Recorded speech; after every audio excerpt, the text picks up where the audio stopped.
Hello दोस्तों, नमस्कार, जय हिंद। स्वागत है आपका अपने यूट्यूब चैनल मैथ्स माध्यम में। आशा करता हूँ आप एकदम बढ़िया होंगे और अपनी पढ़ाई को अच्छे तरीके से कर रहे होंगे।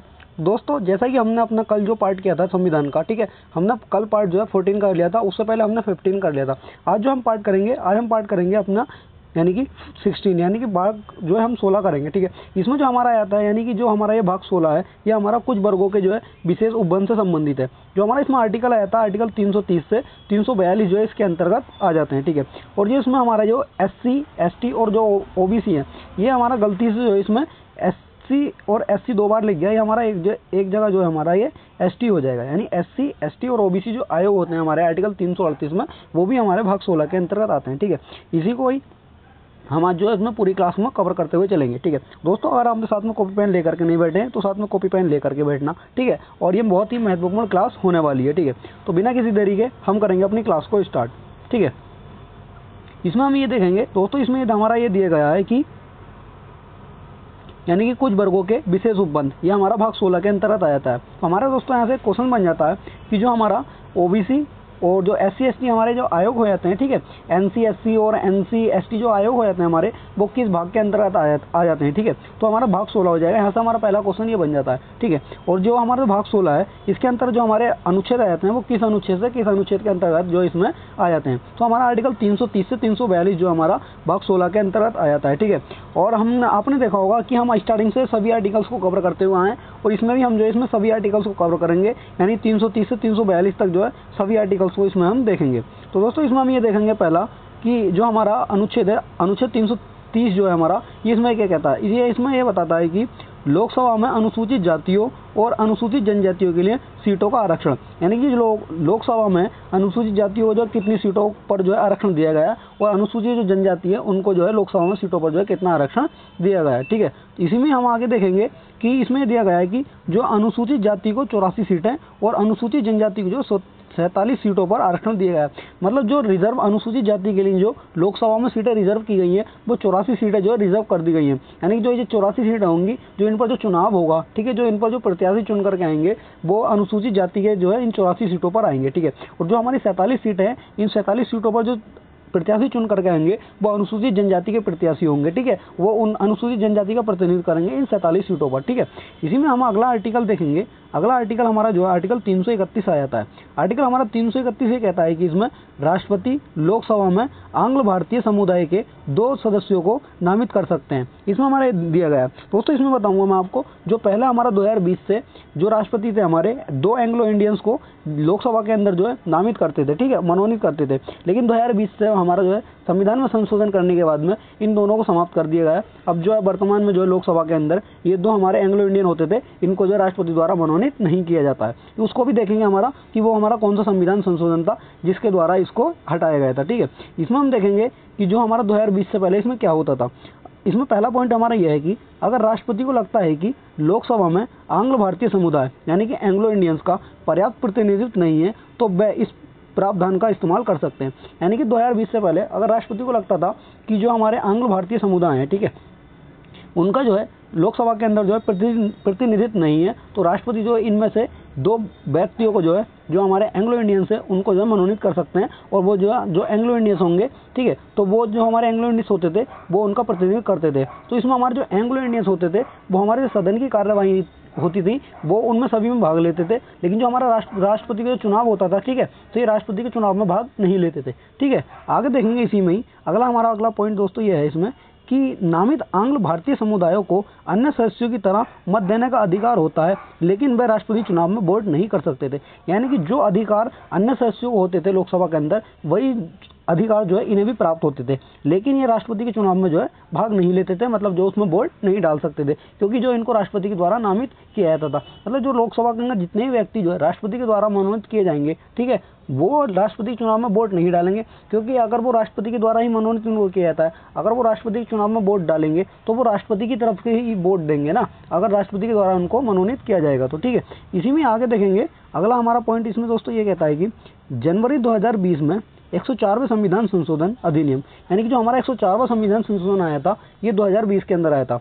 दोस्तों अगर आपने हमारी संविधान संशोधन वाली क्लास नहीं देखी है तो उन दोनों क्लास को देख लेना, उसमें जो हमारे महत्वपूर्ण संविधान संशोधन हुए हैं सभी को कवर किया गया। जो हमारा लास्ट संविधान संशोधन था ये हमारा 104वां संविधान संशोधन था, ठीक है, इसे 2020 में हुआ था। इससे संबंधित जो है जो हमारा 2004 में हमारा ये हुआ था, और जो हमारा 106वां संविधान संशोधन अधिनियम आया था, ठीक है, नारी बंधन शक्ति अधिनियम से नाम से, उसको भी जो उस क्लास में कवर किया गया है, ठीक है। इसी में हम देखेंगे जो इसके जरिए इसमें क्या कहा गया था कि लोकसभा और राज्य विधानसभाओं में एंग्लो इंडियंस आरक्षित सीटों को खत्म कर दिया गया। इसके साथ ही अनुसूचित जाति और अनुसूचित जनजाति के लिए आरक्षण को 10 साल के लिए बढ़ा दिया गया था। यानी कि इसमें ये जो इसमें किया गया था 104वें संविधान संशोधन 2020 के द्वारा, जो लोकसभा में और जो राज्य विधानसभा में एंग्लो इंडियंस के लिए जो सीटें आरक्षित होती थी, यानी जो इनको मनोनीत किया जाता था, ठीक है, उसको जो है इसके द्वारा जो है खत्म कर दिया। क्योंकि दोस्तों यहाँ से हमारा क्वेश्चन बन जाता है कि जो एंग्लो इंडियंस की जो आरक्षित सीटों को यानी कि संविधान संशोधन के द्वारा खत्म किया गया है, तो ये हमारा 104वां संविधान संशोधन हो जाएगा, ठीक है। और जो हमारा अनुसूचित जाति और जो अनुसूचित जनजाति को जो आरक्षण दिया जाता था उसको जो है 10 साल इसमें बढ़ा दिया गया है, ठीक है। इसी में आगे देखेंगे अगला हमारा आर्टिकल जो है, इसमें आर्टिकल हमारा 332 इसमें ये आ जाता है, ठीक है।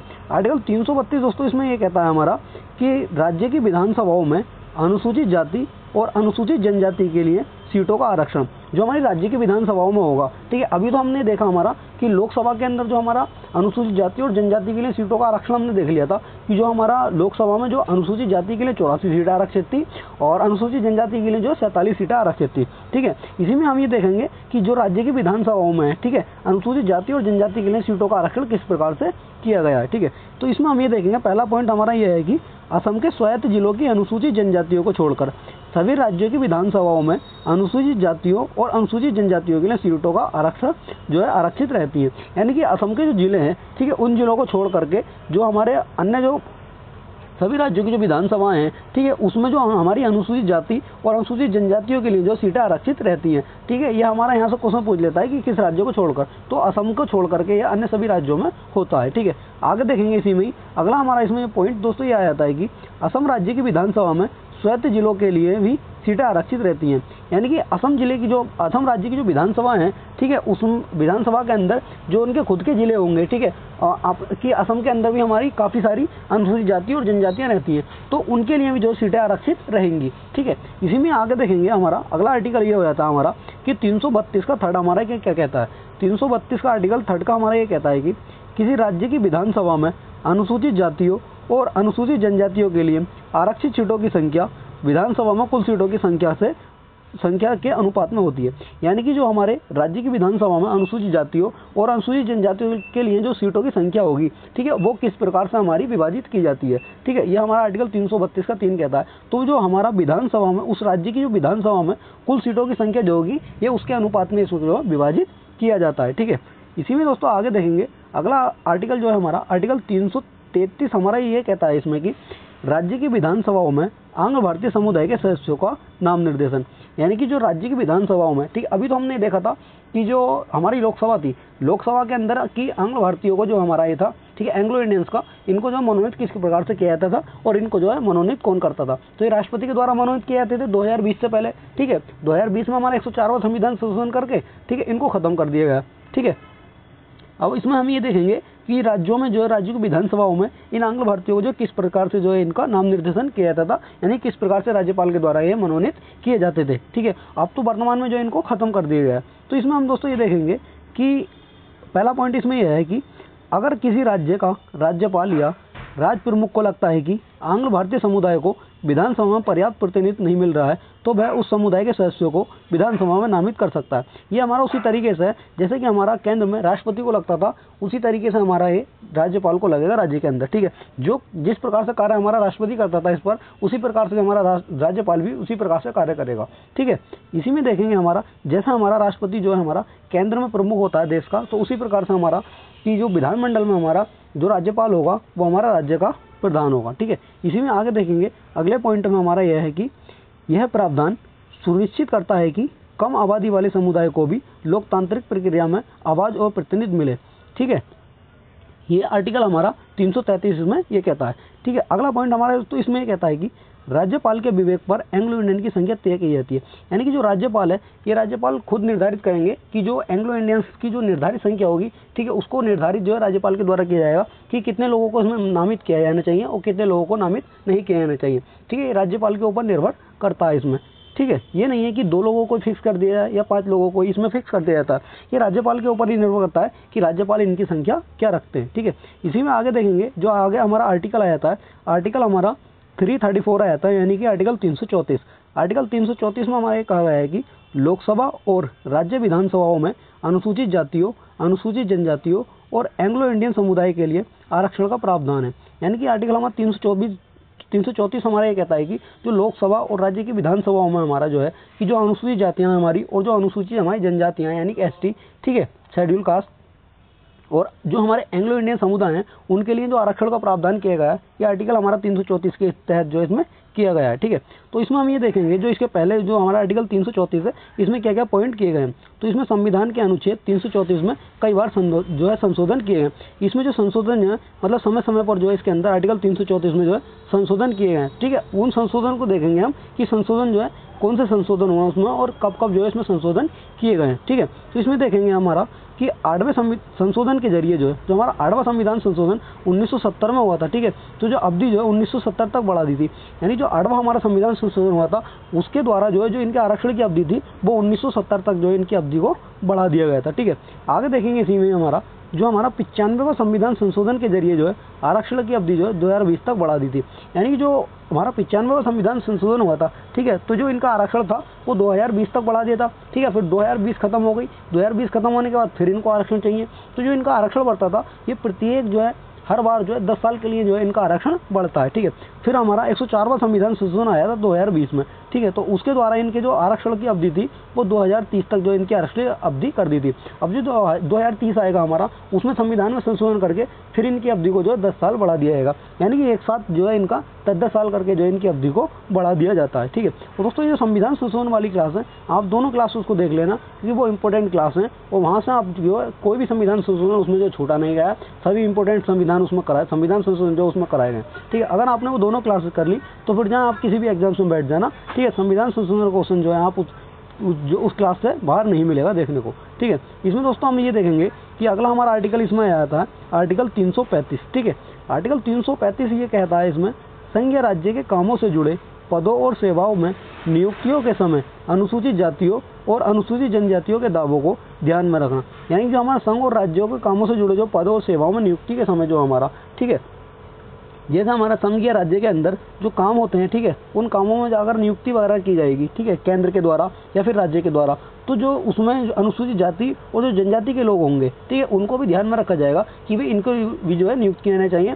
और जो भर्तियां वगैरह होंगी उनके लिए जो है इनके अलग सीटें जो है इनको रिजर्व की जानी चाहिए। यानी कि इतनी सीटें जो है भर्ती के अंदर अनुसूचित जाति की होंगी और इतनी सीटें जो है अनुसूचित जनजाति की होंगी। ठीक है, आगे देखेंगे इसी में अगला हमारा जो इसमें पॉइंट है, अगला पॉइंट हमारा इसमें ये कहता है कि अनुच्छेद 243 के तहत अभी हमने जो है 243 पीछे हम देख करके आए, तो उसमें जो है हर नगर पालिका में अनुसूचित जातियों और अनुसूचित जनजातियों के लिए सीटों का आरक्षण था। आर्टिकल हमने 243 देखा था हमने जब हमने पंचायत नगर पालिका पढ़ा था, तो उसमें हमने देखा था कि उसमें जो है अनुसूचित जनजातियों और अनुसूचित जाति और जनजातियों के लिए जो है सीटों का आरक्षण जो है नगर पालिका के अंदर भी किया गया था। और आर्टिकल हमारा 243D में ये कहा गया था कि हर पंचायत के अंदर भी जो है अनुसूचित जाति और जनजाति के लिए सीटों का आरक्षण किया गया था।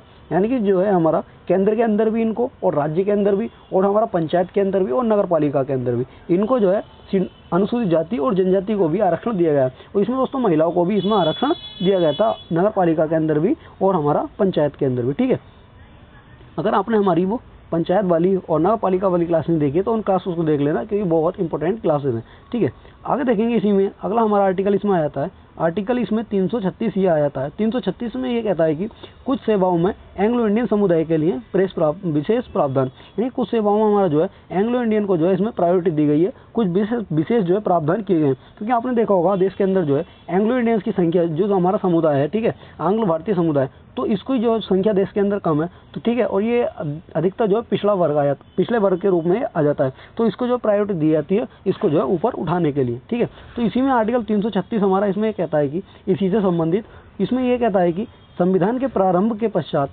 प्रथम 2 वर्षों के दौरान संघ की रेल, सीमा शुल्क, डाक और तार सेवाओं के में पदों पर आंग्ल भारतीय समुदाय के सदस्यों की नियुक्तियां उसी आधार पर की जाएंगी जिस आधार पर 15 अगस्त 1947 से ठीक पहले थी। यानी कि जो इनकी नियुक्तियां की जाएंगी हमारी, ठीक है, जो हमारी इनकी नियुक्ति की जाएंगी, जैसे संघ की रेल हो गई, जो रेल हो जाती है हमारी संघ के अंतर्गत आती है, ठीक है, और जैसे हमारी सीमा शुल्क हो गई, और जैसे हमारी डाक और तार सेवाओं में जो पदों पर नियुक्तियां होंगी, ठीक है, तो उसमें जो हमारे एंग्लो इंडियन समुदाय के सदस्यों की जो नियुक्तियां की जाएंगी, ठीक है, तो इनकी नियुक्ति को जो आधार माना जाएगा, ठीक है, वो आधार जो हमारा 15 अगस्त 1947 से पहले जो आधार था उसी आधार पर जो इनकी नियुक्तियां की जाएंगी, ठीक है। इसी में आगे देखेंगे हमारा अगला आर्टिकल हमारा 337 आ जाता है। आर्टिकल 337 में हमारा ये कहा गया है कि आंग्ल भारतीय समुदाय के लाभ के लिए शैक्षिक अनुदान के संबंध में विशेष प्रावधान, यानी कि जो हमारा आंग्ल भारतीय जो एंग्लो इंडियंस है, ठीक है, इनके लाभ में जो हमारे शैक्षिक अनुदान जो दिए जाते हैं, यानी कि जो इनकी शिक्षा से संबंधित जो इनके ऊपर पैसा खर्च किया जाता है, तो उसके लिए जो विशेष प्रावधान किए हैं ये आर्टिकल 337 में जो है कहा गया है, ठीक है। इसी में देखेंगे हमारा कि क्या क्या इसमें जो है कहा गया। इसमें जो हमारा संविधान के प्रारंभ के पश्चात प्रथम 3 वित्तीय वर्ष के दौरान संघ और प्रत्येक राज्य द्वारा आंग्ल भारतीय समुदाय के लोग के लाभ के लिए शिक्षा के संबंध में वही अनुदान यदि कोई हो, ठीक है, यदि उससे पहले जो कोई अनुदान हो, दिए जाएंगे जो 31 मार्च 1948 को समाप्त होने वाले वित्तीय वर्ष में दिए गए थे। यानी कि जो इनको शिक्षा के संबंध में जो अनुदान वगैरह, मतलब जो दान वगैरह दिया जाएगा, जो शिक्षा के ऊपर इनकी पैसा खर्च किया जाएगा, ठीक है, जो पैसा वही पैसा इनके ऊपर खर्च किया जाएगा, मतलब जो अनुदान दिया जाएगा जो 31 मार्च 1948 के समय पर जो वित्तीय वर्ष था, यानी कि 31 मार्च 1948 को जो वित्तीय वर्ष खत्म हुआ था, तो उसमें जो अनुदान दिया गया था, ठीक है, वही अनुदान जो है इनके ऊपर खर्च किया जाएगा, ठीक है। अगर कोई कानून नहीं बनाया गया है, ठीक है, अगर कानून बनाया गया तो उसको जो है उसके आधार पर दिया जाएगा। अगर कोई कानून नहीं बनाया गया इनकी शिक्षा से संबंधित, तो इनको जो है वही अनुदान दिया जाएगा जो 31 मार्च 1948 के वित्तीय वर्ष में जो इनको दिया गया था, ठीक है। आगे देखेंगे इसी में ही अगला पॉइंट में दोस्तों हमारा इसमें ये कहता है कि प्रत्येक आगामी 3 वर्ष की अवधि के दौरान अनुदान तत्काल पूर्ववर्ती 3 वर्ष की अवधि की तुलना में 10% कम हो सकता है। यानी कि जो अनुदान इन्हें 3 वर्ष की अवधि के दौरान जो अनुदान इन्हें दिया जाएगा, ठीक है, जो हमारा पहले इन्हें जो 31 मार्च 1948 का जो हमारा बजट आया था, ठीक है, तो उस समय जो इन्हें अनुदान दिया गया था, तो उससे जो है 10% जो है ये अनुदान इनका कम भी हो सकता है, ठीक है। इसमें हमारा आर्टिकल 337 कहता है, ठीक है। इसी में दोस्तों आगे देखेंगे अगला आर्टिकल जो है हमारा 338 आ जाता है, ठीक है। आर्टिकल 338 जो है हमारा ये कहता है कि अनुसूचित जातियों और अनुसूचित जनजातियों के लिए एक विशेष अधिकारी की नियुक्ति होगी। यानी 338 हमारा ये कहता है कि एक विशेष अधिकारी है कि जो हमारा अध्यक्ष होता है ना, अनुसूचित जाति आयोग का अध्यक्ष और अनुसूचित जनजाति आयोग का अध्यक्ष होता है ना, तो ये हमारा यही कहा गया है कि आर्टिकल हमारा 338 के तहत एक अधिकारी की नियुक्ति होगी जो कि इनकी देखभाल कर सके और जो है इनके लिए न्याय वगैरह इनके ऊपर जो है काम कर सके, ठीक है। आर्टिकल हमारा 338 ये बताता है, ठीक है दोस्तों। इसमें हम ये भी देखेंगे कि जो हमारा अनुसूचित जाति आयोग और अनुसूचित जनजाति आयोग की स्थापना किस तरीके से हुई थी, कब इनकी स्थापना हुई थी, ठीक है, और जो इनका अध्यक्ष है इनकी नियुक्ति किसके द्वारा की जाती है, ठीक है। तभी दोस्तों मैं आपसे कह रहा हूँ कि क्लास में जो है लास्ट तक बने रहना, कि दोस्तों ये इंपॉर्टेंट क्लासेस चल रही हैं। बाकी आपने देखा होगा कि जो कंटेंट है आप जो है किसी भी टीचर के जो है पैड कंटेंट, मैं ये नहीं कह रहा कि मैं किसी भी टीचर की बुराई कर रहा हूँ, ठीक है, बस दोस्तों मैं ये कह रहा हूँ कि आपको अगर कोई पैड बैच में जैसा कंटेंट मिल रहा है सेम उससे थोड़ा बहुत ज़्यादा ही मिलेगा दोस्तों कंटेंट, ठीक है। और आपको जो है दोस्तों फ्री में यूट्यूब पर कंटेंट मिल रहा है। और मैं आपसे दोस्तों ये वादा करता हूँ कि पूरे यूट्यूब पर देख लेना, अगर किसी ने आर्टिकल 1 से स्टार्ट करके और सभी आर्टिकल अगर किसी ने कवर कराए हो तो दोस्तों मेरे को आप जो है कमेंट बॉक्स में आकर के बता देना कि जो है उन टीचर ने जो है आर्टिकल 1 से स्टार्ट करके और आर्टिकल 340 आज जो है हम आर्टिकल 342 तक पहुँच जाएंगे, ठीक है, सभी आर्टिकल्स अगर किसी ने कवर कराए तो। तभी दोस्तों मैं आपसे कह रहा हूँ इंपॉर्टेंट क्लासेस चल रही हैं, इन क्लासेस से जो है जुड़ते रहिए, ठीक है। आगे देखेंगे इसी में ही कि अगले पॉइंट में हमारा ये कहा गया है आर्टिकल 338 में ही कि इस अधिकारी का काम जो है, यानी कि जो अधिकारी एक तो नियुक्त होगा, ठीक है, इनके लिए फिर अधिकारी नियुक्त होगा कि जो उस अधिकारी के काम क्या क्या होंगे, ठीक है, और वो उसको नियुक्ति की जाती है। तो इसमें यह है कि संविधान के तहत इन समुदायों के लिए दिए गए सुरक्षा उपायों की जाँच करना और उन पर जो है रिपोर्ट देना। यानी कि जो अधिकारी नियुक्त किया जाएगा, ठीक है, अधिकारी नियुक्त होने के बाद में उस अधिकारी का काम भी होगा, तो उसको जो काम दिया गया है उसको जो संविधान के तहत इन समुदायों को जो सुरक्षा उपाय दिए गए हैं, ठीक है, उन सुरक्षा उपायों की जांच करना, ठीक है, और जो उन पर जो है रिपोर्ट तैयार करके देना। और जो अपनी रिपोर्ट देता है ये अधिकारी, ये अपनी रिपोर्ट जो देगा ये पूरा आयोग, ठीक है, ये एक ऐसा नहीं है कि एक अधिकारी को नियुक्त कर दिया और इनसे संबंधित जो काम करेगा एक अधिकारी ही, एक अकेला ही काम करेगा, ठीक है, उसकी सहायता के लिए भी अन्य लोग लगाए जाते हैं।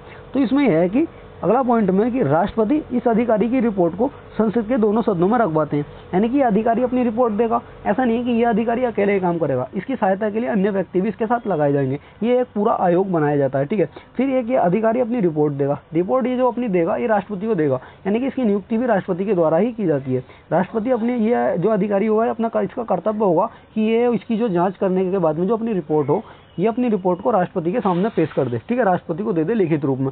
फिर राष्ट्रपति का ये कर्तव्य होगा कि राष्ट्रपति इस रिपोर्ट को जो है संसद के दोनों सदनों के सामने इस रिपोर्ट को राष्ट्रपति रखवाता है, ठीक है। इसी में आगे देखेंगे कि अनुसूचित जातियों और अनुसूचित जनजातियों के अलावा ऐसे अन्य पिछड़े वर्गों के लिए भी निर्देश लागू होते हैं जिन्हें राष्ट्रपति नियुक्त आयोग की रिपोर्ट के आधार पर तय करते हैं।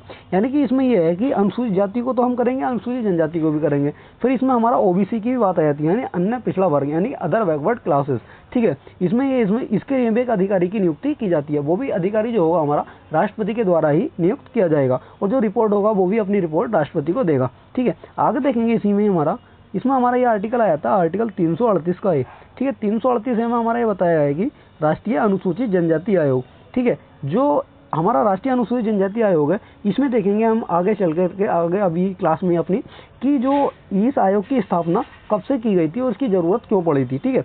आर्टिकल इसमें बस आप इतना याद कर लेना कि आर्टिकल 338 में जो है अनुसूचित जनजाति आयोग की स्थापना दी गई है। दोस्तों जो हमारे जितने भी आयोग हैं हमारे, ठीक है, आयोग की क्लास हम जो है एक सेपरेट क्लास लेंगे, ठीक है, 30 से 40 मिनट की क्लास होगी, उसमें जो हम बिल्कुल विस्तार से देखेंगे। अभी तो हम इसमें जो है आर्टिकल वाई आर्टिकल कवर करते हुए चल रहा है और थोड़ा इनके बारे में जानते हुए चल रहा है। बाकी एक एक क्लास जो है इन आयोगों की सबकी अलग अलग क्लास लेंगे हम, ठीक है। तो आर्टिकल 338 में हमारा पहला पॉइंट दोस्तों ये कहता है कि अनुसूचित जनजातियों के लिए एक आयोग होगा जिसे राष्ट्रपति अनुसूचित जनजाति आयोग कहा जाता है, जिसे राष्ट्रीय अनुसूचित जनजाति आयोग कहा जाता है, ठीक है। अनुसूचित जनजातियों के लिए एक आयोग होगा जिसे राष्ट्रीय अनुसूचित जनजाति आयोग कहा जाएगा।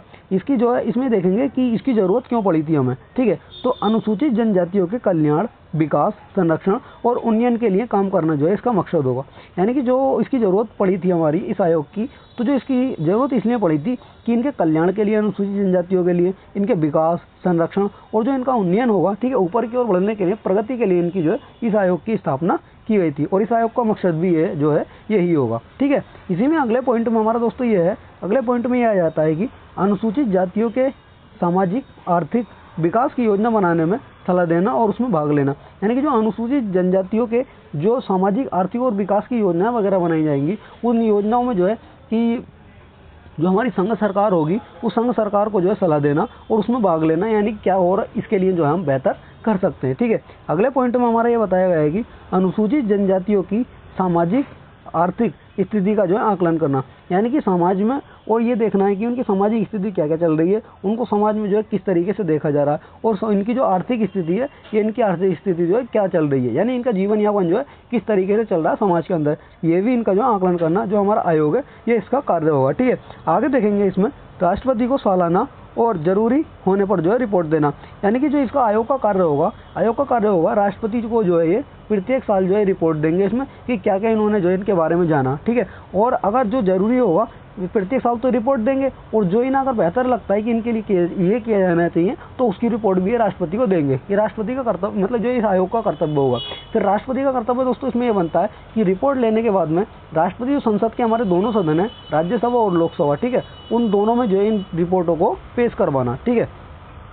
इसी में अगला पॉइंट हमारा दोस्तों ये आ जाता है कि राष्ट्रीय अनुसूचित जनजाति आयोग यानी कि NCST एक संवैधानिक निकाय है, ठीक है।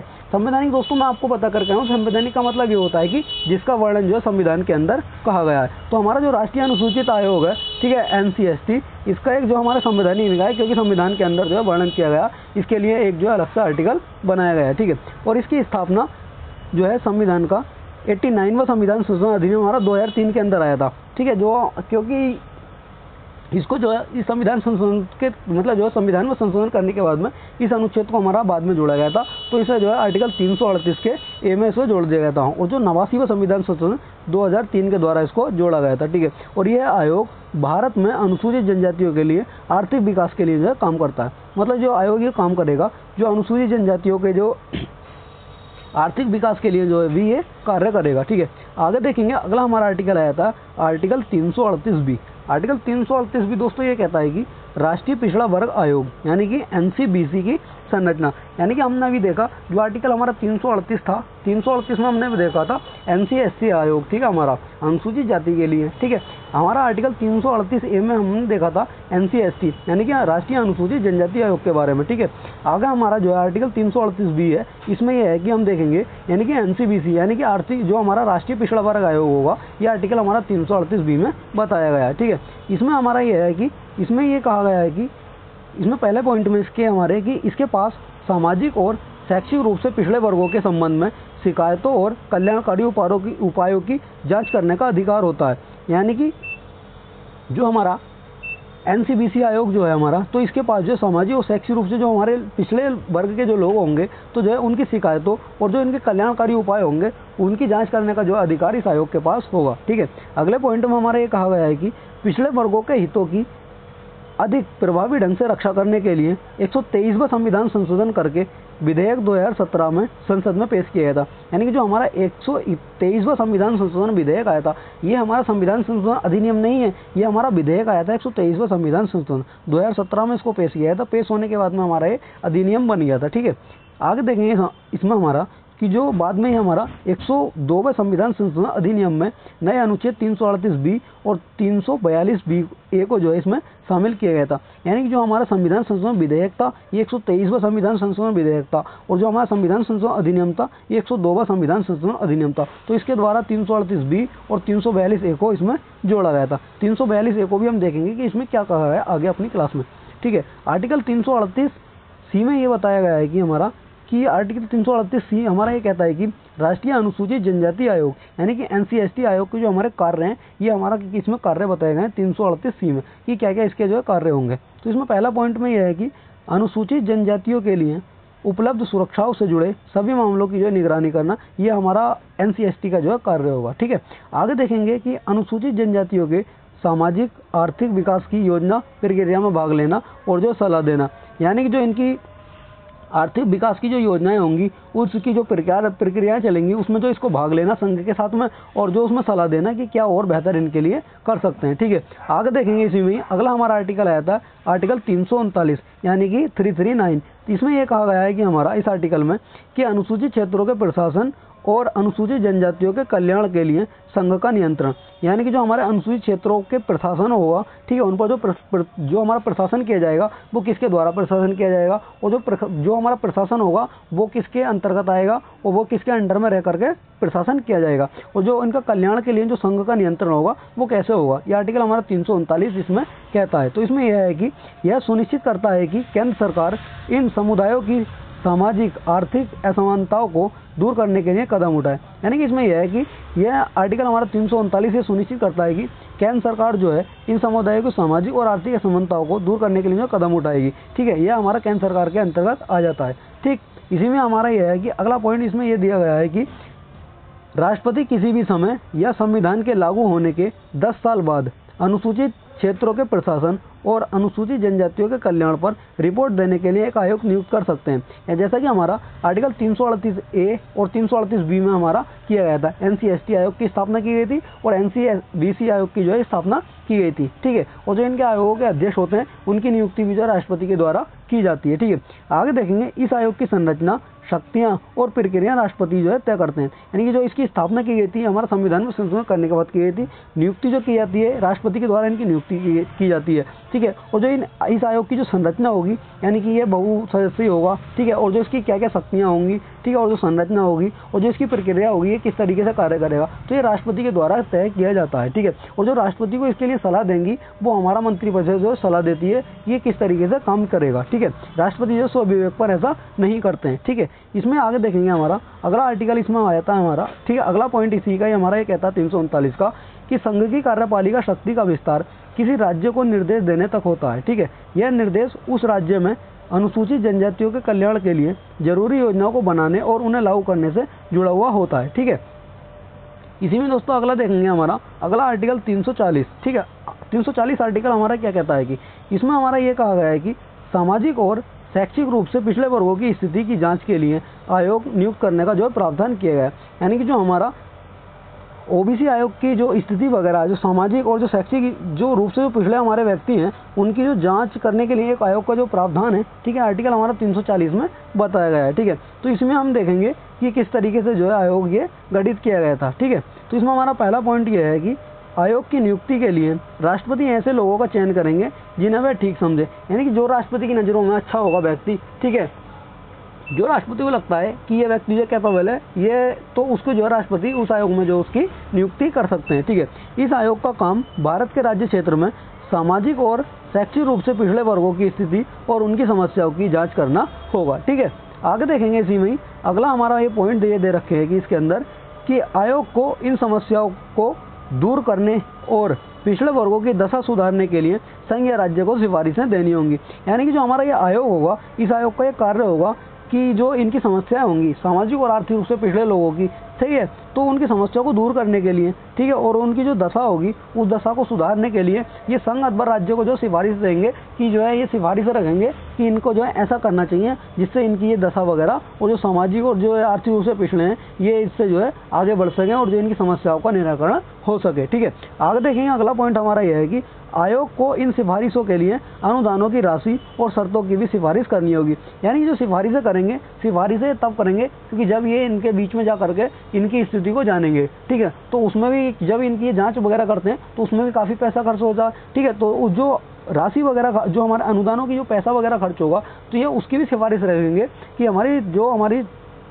संघ सरकार होगी, ठीक है, उससे कि इतना पैसा का इसमें जो खर्चा आएगा और ये उसकी भी सिफारिश रहेगी कि इनको जो है इतना पैसा चाहिए इसमें, ठीक है। अगला पॉइंट हमारा यह है कि आयोग को राष्ट्रपति को एक रिपोर्ट देनी होगी, ठीक है। जो हमारा आयोग होगा वो रिपोर्ट जो अपनी राष्ट्रपति को देगा क्योंकि राष्ट्रपति जो है इसका गठन और नियुक्ति वगैरह करते हैं, ठीक है। इस रिपोर्ट में आयोग के द्वारा पाए गए तथ्य और सिफारिशें होंगी। इसमें ये हमारा जो आयोग ने जांच वगैरह की होगी तो उस जांच के हमारे तथ्य वगैरह होंगे उसमें, और जो सिफारिश होंगी क्या क्या और बेहतर इसमें किया जाए, ठीक है। आगे देखेंगे इसमें कि इस रिपोर्ट की एक कॉपी संसद के दोनों सदनों के सामने रखेंगे, साथ ही इस रिपोर्ट पर भी की गई कार्रवाई की जानकारी भी संसद को दी जाएगी। यानी कि राष्ट्रपति जो है इस रिपोर्ट को जो है जो इस रिपोर्ट की जो आयोग ने अपनी रिपोर्ट दी थी, ठीक है, उसमें सिफारिशें वगैरह होंगी तो उस रिपोर्ट को राष्ट्रपति को देंगे। राष्ट्रपति का कर्तव्य होगा राष्ट्रपति इस रिपोर्ट की कॉपी को जो है संसद के दोनों सदनों में भेजेंगे, यानी दोनों सदनों के सामने रखेंगे, ठीक है, और जो इस पर कार्रवाई की जाएगी वो भी उसमें बताई जाएगी, ठीक है। आगे हमारा आर्टिकल आया था इसमें आर्टिकल 341। आर्टिकल 341 इसमें ये कहता है कि अनुसूचित जातियों से जुड़ी जानकारी, यानी कि अनुसूचित जो हमारी जातियां हैं उनसे जुड़ी जानकारी जो है आर्टिकल हमारा 341 में बताई गई है। क्या क्या जानकारी दी गई है इसको भी हम इसमें देखेंगे, ठीक है। इसमें हमारा पहली जानकारी हमारी इसमें ये दे दी गई है कि राष्ट्रपति किसी राज्य या केंद्र शासित प्रदेश के लिए लोक अधिसूचना जारी कर सकता है, ठीक है। इस अधिसूचना में उन जातियों, मूल वंशों या जनजातियों को अनुसूचित जाति घोषित किया जा सकता है जिन्हें संविधान के तहत सरकारी नौकरियों और शिक्षा में आरक्षण का लाभ मिलेगा। यानी कि इसमें ये कहा गया है कि जो किसी भी जाति को अनुसूचित जाति या फिर अनुसूचित जनजाति जो घोषित किया जाता है ये हमारा राष्ट्रपति के द्वारा जो है इसमें घोषित किया जाता है। ये राष्ट्रपति को शक्ति दी गई है कि राष्ट्रपति किसी भी जाति को अनुसूचित जाति या फिर अनुसूचित जनजाति में घोषित कर सकते हैं, ठीक है। अगर राष्ट्रपति को लगता है कि जो हमारे सरकारी नौकरियां हैं उनमें आरक्षण का लाभ मिलेगा इन्हें, ठीक है, ऐसा करने से, और जो इनका उन्नयन भी ऐसा करने से होगा इन जनजातियों का, ठीक है। अगला हमारा यह है कि राष्ट्रपति राज्यपाल या राज्य प्रमुख से सलाह मशवरा करने के बाद यह अधिसूचना जारी करते हैं। यानी कि जो हमारी यह अनुसूचित जाति और जो जनजाति होती हैं ये प्रत्येक राज्य के अंदर होती है, ठीक है। तो उस राज्य के राज्यपाल या फिर अगर केंद्र शासित प्रदेश में तो उसका प्रमुख जो होगा हमारा, ठीक है, और हमारा राज्य का जो प्रमुख होता है वो राज्यपाल होता है। तो उन दोनों से सलाह मशवरा करने के बाद में, ठीक है, अगर राज्य में है तो राज्यपाल से सलाह मशवरा करेंगे, अगर केंद्र शासित प्रदेश में तो वहाँ का जो प्रमुख होगा, ठीक है, राज्य प्रमुख होगा, उससे सलाह मशवरा करने के बाद में जो है उसको अनुसूचित जाति या अनुसूचित जनजाति में उसको घोषित कर दिया जाता है, ठीक है। आगे देखेंगे इसी में अगले पॉइंट में हमारा ये कहा गया है कि संसद राष्ट्रपति द्वारा जारी की गई अधिसूचना में बदलाव कर सकती है। संसद किसी जाति को अनुसूचित जनजाति में जोड़ या घटा सकती है। यानी कि राष्ट्रपति एक सूचना अधिसूचना जारी कर सकते हैं कि इस जाति को जो है अनुसूचित जनजाति में जो घोषित कर दिया चाहिए या फिर अनुसूचित जाति में घोषित कर देना चाहिए। तो संसद जो उसमें एक प्रस्ताव लेकर के आएगी, प्रस्ताव लाने के बाद में जो उसको यानी लिखित रूप में ऐसा कार्य संसद के द्वारा किया जाता है। राष्ट्रपति जो है हमारे एक अधिसूचना जारी कर सकते हैं, ठीक है। अगला पॉइंट में हमारा यह है कि राष्ट्रपति की अधिसूचना में बदलाव सिर्फ संसद ही कर सकती है। यानी कि जो राष्ट्रपति ने वो अधिसूचना जारी की थी, जो उसमें बदलाव वगैरह होगा, जो उसमें संशोधन वगैरह होगा, वो सिर्फ देश की संसद कर सकती है, ठीक है, उसके अलावा और कोई नहीं कर सकता।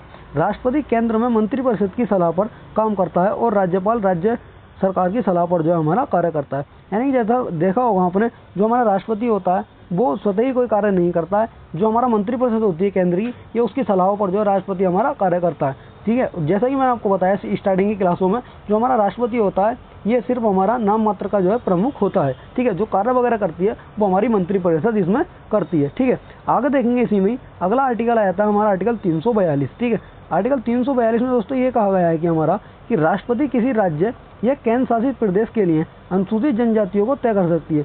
यानी कि जो हमारा राष्ट्रपति होगा वो कोई राज्य या फिर केंद्र शासित प्रदेश के लिए अनुसूचित जनजातियों को तय कर सकते हैं। यानी कि इतनी अनुसूचित जनजातियाँ इसमें होंगी और ये जो है अनुसूचित जनजातियाँ इसमें होंगी। ठीक है, इसमें हमारा 342 का पहला पॉइंट ये कहता है कि राष्ट्रपति किसी राज्य या केंद्र शासित प्रदेश के लिए अनुसूचित जनजातियों को तय करने के लिए उस राज्य के राज्यपाल से सलाह लेते हैं।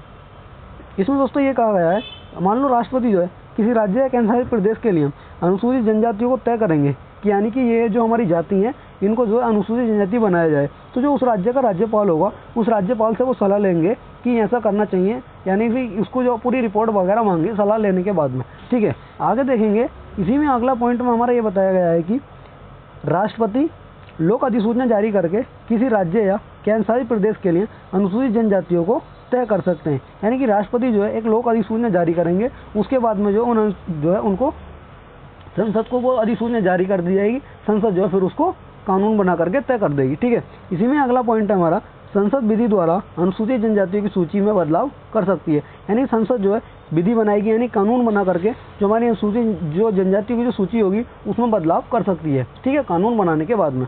ठीक, इसमें आगे देखेंगे हमारा आर्टिकल 342A। ठीक है, आर्टिकल 342 में हमारा क्या कहा गया है, यानी शैक्षणिक रूप से पिछड़े वर्ग, यानी जो शैक्षणिक रूप से हमारा पिछड़ा वर्ग आया था। ठीक है, जैसा अभी हम देख करके आए पीछे NCBC जो हमारा आयोग बना था। ठीक है, ये हमारा आर्टिकल 342 उसी से संबंधित हो जाता है। ठीक है, इसी में हम ये देखेंगे कि इसमें क्या कहा गया है आर्टिकल 342A में। तो इसमें दोस्तों ये कहा गया है कि राष्ट्रपति किसी राज्य या केंद्र शासित प्रदेश के लिए सामाजिक और शैक्षणिक रूप से पिछड़े वर्गों की सूची तैयार कर सकते हैं। यानी कि जो इसको अधिकार दिए गए हैं पूर्ण रूप से, कि राष्ट्रपति को अधिकार दिए गए हैं कि जो इनकी सूची वगैरह तैयार होगी या राष्ट्रपति इनकी सूची बना करके तैयार करेंगे और जो इनकी सूची वगैरह होगी वो संसद को राष्ट्रपति के द्वारा दे दी जाएगी। ठीक है, इसमें अगला पॉइंट हमारा यह है कि राष्ट्रपति राज्यपाल से सलाह मशवरा करने के बाद लोक अधिसूचना जारी करके ऐसी सूची तैयार कर सकते हैं। यानी कि जो उस राज्य का राज्यपाल होगा, राष्ट्रपति उस राज्यपाल से सलाह लेंगे, क्योंकि राज्य के अंदर जो अधिक जानकारी होगी वो हमारे उसको राज्यपाल को ज़्यादा अधिक जानकारी होगी, क्योंकि राज्यपाल जो है प्रत्येक राज्य को देखता है। ठीक है, तो राज्यपाल से सलाह मशवरा करने के बाद में एक राष्ट्रपति जो है एक अधिसूचना जारी करेंगे, सूची तैयार करेंगे। सूची तैयार करने के बाद में एक अधिसूचना जारी होगी, जारी होने के बाद में वो संसद के पास जाएगी। संसद जो है उसमें बदलाव भी कर सकती है और वो उसको जो है एक प्रस्ताव मतलब जो कानून बना करके लागू कर देगी कि ये हमारी जो जाति है इनको अनुसूचित जाति बना दिया गया है। ठीक है, अनुसूचित जाति इसलिए बनाया जाता है क्योंकि जो हमारी पिछली जातियाँ होती हैं उनको जो है उनका जो कल्याण हो सके। ठीक है, आगे आर्थिक और सामाजिक रूप से, इसलिए जो उनको अनुसूचित जनजातियों में बनाया जाता है, उनको जो है लाभ भी अधिक दिया जाता है। ठीक है, आगे देखें इसी में अगला पॉइंट हमारा यह है कि संसद विधि द्वारा इस सूची में किसी वर्ग को जोड़ या फिर घटा सकती है। जैसा कि हमने अभी पिछले आर्टिकल में देखा था कि संसद को अधिकार दिया गया है, संसद जो है कानून बना करके इस सूची में जो बदलाव भी कर सकती है। यानी कि इसमें तो कुछ जातियों को हटा भी सकती है और कुछ जातियों को जो है इसमें जोड़ सकती है, और संसद ने समय समय पर ऐसा किया भी है। ठीक है, आगे देखेंगे इसी में अगला पॉइंट हमारा ये आ जाता है इसमें कि ऐसा करने के लिए संसद को पहले से जारी की गई अधिसूचना में बदलाव नहीं करना होता है। यानी जो पहले से हमारी अधिसूचना जारी की जाती है उसमें जो है संसद को कोई बदलाव नहीं करना होगा। संसद जो अलग से एक कानून बनाएगी, अलग कानून बना करके उसमें जो बदलाव कर सकती है। ठीक है, अगला पॉइंट हमारा यह है कि हर राज्य या केंद्र शासित प्रदेश अपने लिए भी सामाजिक और शैक्षणिक रूप से पिछड़े वर्गों की सूची तैयार कर सकता है। यानी प्रत्येक राज्य भी ऐसा कर सकता है। मान लो अगर केंद्र सरकार नहीं कर रही है, राष्ट्रपति के द्वारा ऐसा नहीं किया जा रहा है, तो जो प्रत्येक राज्य होगा हमारा या फिर केंद्र शासित प्रदेश होगा वो भी अपने राज्य के लिए जो है ऐसा कर सकता है। ठीक है, अगला पॉइंट हमारा यह है इस सूची में शामिल नाम केंद्र सरकार की सूची से अलग भी हो सकते हैं।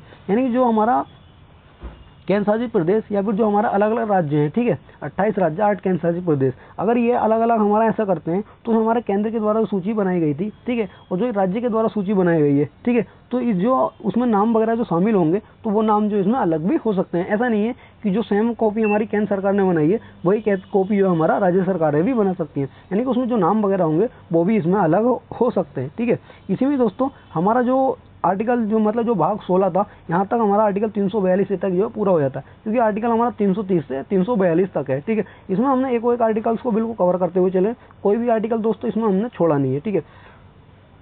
और बाकी दोस्तों अगर आपने क्लास बिल्कुल पूरे स्टार्टिंग से देखी है और अगर आपने जो है साथ में नोट करते हुए चले, ठीक है, तो आप जो इसका एक बार और रिवीजन कर लेना, फिर चाहे दोस्तों आप किसी भी एग्जाम्स में बैठ जाना, आपको जो है इस क्लास से बाहर क्वेश्चन देखने को नहीं मिलेगा, ठीक है। और अगर दोस्तों आपने पिछली क्लासेस नहीं देखी है तो स्टार्टिंग से दोस्तों आप उन क्लासेस को देखते हुए आ जाना, डिस्क्रिप्शन में जो है दोस्तों लिंक दे रखा पूरी प्ले लिस्ट बना करके, ठीक है। और दोस्तों ऐसे ही अपना साथ बनाए रखना दोस्तों, बहुत जल्दी हम अपना जो परिवार मतलब 1000 सब्सक्राइबर का होने वाला है, ठीक है।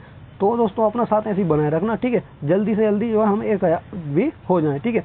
बस दोस्तों आपसे रिक्वेस्ट है कि क्लास को जो लास्ट तक देखना और क्लास को जो दोस्तों ज़्यादा से ज़्यादा शेयर करना और चैनल को सब्सक्राइब जरूर करना, ठीक है। इसी के साथ मिलते हैं नेक्स्ट वीडियो में। जय हिंद।